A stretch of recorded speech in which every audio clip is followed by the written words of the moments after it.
ओम शांति। 3 दिसंबर 2024 की मुरली से विशेष पॉइंट।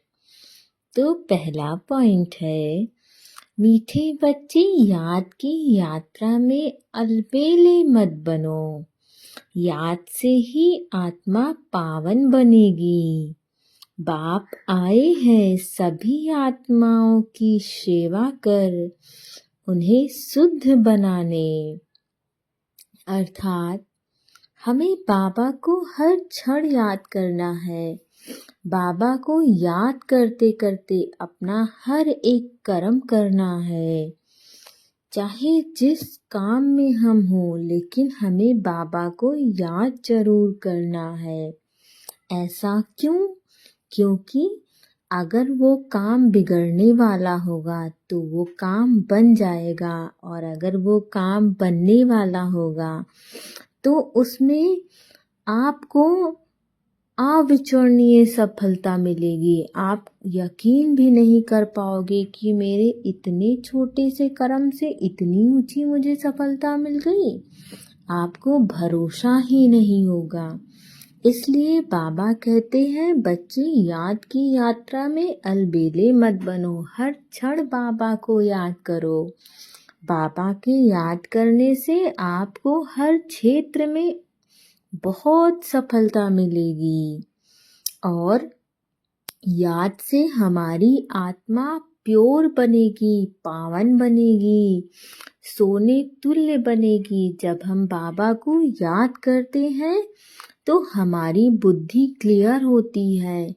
हमें अपनी पढ़ाई लिखाई, इस संसार के जो भी काम करने होते हैं, उन सभी कामों में सफलता मिलती है। हमारा दिमाग बहुत अच्छे से काम करता है। जो भी उस काम के फायदे और नुकसान होते हैं वो हमें फटाफट दिख जाते हैं। और बाबा आए हुए हैं हम सभी आत्माओं को शुद्ध बनाने। तो स्वयं बाबा आके हमारी सेवा कर रहे हैं, हमें पवित्र पावन बना रहे हैं। इसलिए हमें बाबा का ज्ञान जरूर धारण करना चाहिए और बाबा के याद में हर कर्म करना चाहिए। अगला पॉइंट है, बाप द्वारा अच्छी रीति पढ़कर फर्स्ट क्लास फूल बनना है। कांटों के इस जंगल को फूलों का बगीचा बनाने में बाप को पूरी मदद करनी है। बाबा हमें जो भी कुछ पढ़ा रहे हैं उसको वैसा वैसा अपने जीवन में धारण करना है। उसको धारण करने से एक तो हमारा आने वाला ये जीवन बहुत सुंदर होगा, और आने वाले 21 जन्मों की हमें बाबा स्वयं राजाई देते हैं। तो हमें बाबा के ज्ञान को अच्छे से धारण करके फूल बनना है। और ये जो कलयुगी दुनिया है, कांटों की दुनिया है, इस जंगल में हमें फूलों का बगीचा बनाना है। और बाबा इस फूलों का बगीचा बनाएंगे तो हमें बाबा की मदद करनी है इस फूलों के बगीचे को तैयार करने में। अर्थात हमें अपने जैसी और आत्माओं को तैयार करना है। बाबा का ज्ञान उन आत्माओं को देना है।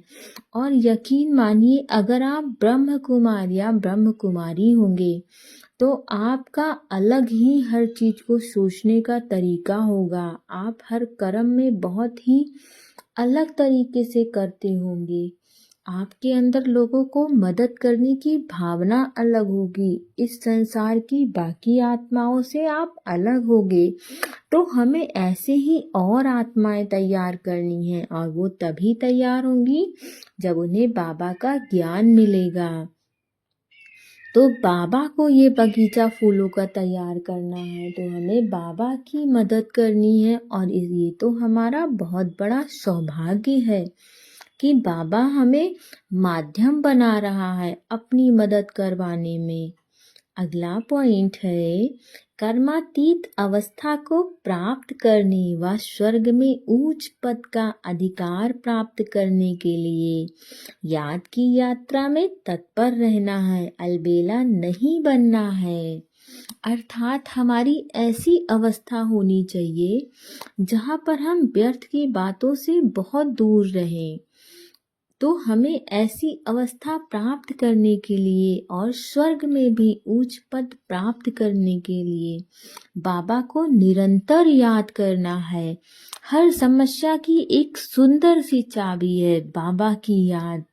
आप जितना जितना बाबा को याद करेंगे आपके बुरे कर्म कटते जाएंगे और दूसरा आपके अच्छे कर्मों का खाता बढ़ता जाएगा। तो जब आपके ज़्यादा अच्छे कर्म हो जाएंगे तो आपको स्वर्ग में उच्च पद मिलेगा।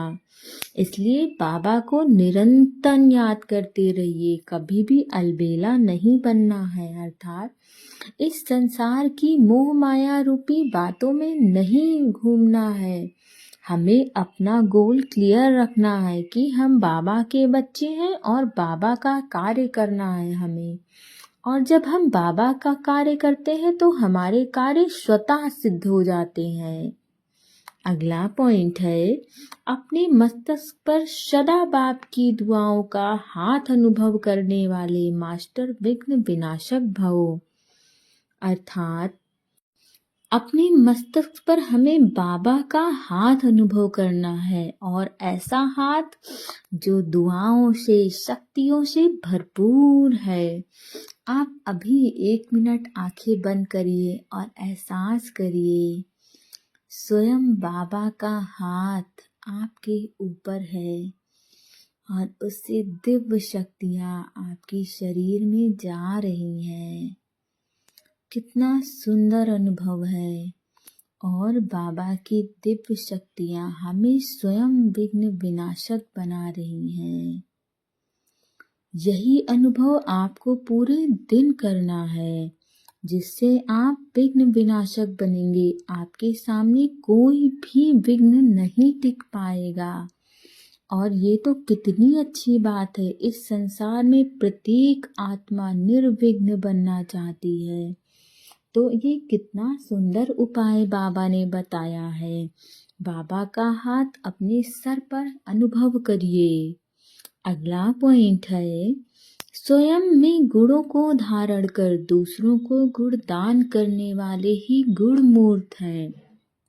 अर्थात हम जितना जितना बाबा के ज्ञान को, बाबा की शक्तियों को धारण करेंगे, उतना उतना हमारे अंदर बाबा के गुण भरते जाएंगे और यही गुण हमें बाकी आत्माओं तक पहुंचाना है। बाकी आत्माओं को ये गुण देना है। जब हम बाकी आत्माओं तक बाबा का गुण पहुंचाएंगे तो हमारे अंदर बाहर की आत्माएं उस गुण को देख पाएंगी और उनको ऐसा लगेगा ये तो स्वयं परमात्मा के बच्चे हैं, ये कोई साधारण आत्माएं नहीं हैं। हमें यही परिचय इस संसार की समस्त आत्माओं को देना है, ताकि इस संसार की कोई भी आत्मा विनाश के समय ये ना कह पाए कि मुझे तो बाबा का परिचय किसी ने दिया ही नहीं। तो हमें बाबा का ये कार्य अवश्य करना है, समस्त आत्माओं तक बाबा का ज्ञान पहुंचाना है। ओम शांति।